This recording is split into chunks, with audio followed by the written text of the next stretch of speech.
నమస్తే welcome to పూరా local news.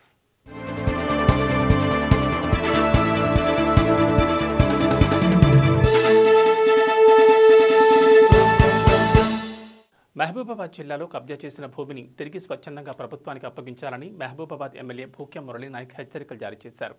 Mahabubabad జిల్లాలో 3000 ఎకరాల ప్రభుత్వ భూమి ఉందని, ఆ భూమి అక్రమాలకు పాల్పడి ఆక్రమించుకోగా ఇప్పుడు 100 ఎకరాలు మాత్రమే మిగిలి ఉందని, భూ కబ్జాదారులు కబ్జా చేసిన ప్రభుత్వ భూమిని మహబూబాబాద్ నియోజకవర్గ డోర్నకల్ నియోజకవర్గంలో భూమిని తిరిగి అప్పగిస్తే గౌరవప్రదంగా ఉంటుందని, లేకపోతే జైలు పాలవుతారని ఎమ్మెల్యే హెచ్చరించారు.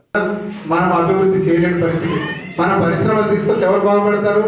మన ప్రజలకు, మన మహబూబాబాద్ జిల్లా వాసులకు, వాళ్ళకు ఉద్యోగ అవకాశాలు పెరుగుతాయి. అవునా కదా? అలాంటిది మొత్తం అన్యక్రాంతం అయిపోయింది. ఇప్పుడు 3000 ఎకరాల నుంచి ఇప్పుడు 100 ఎకరాలకు వచ్చేసాం.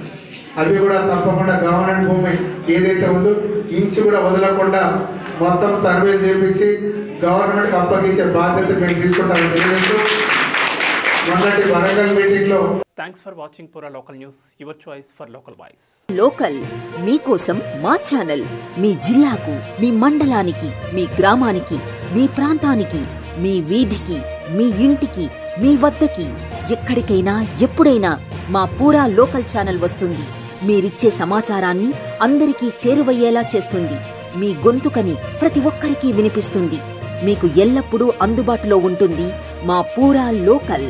Your choice for local voice. పూరా లోకల్.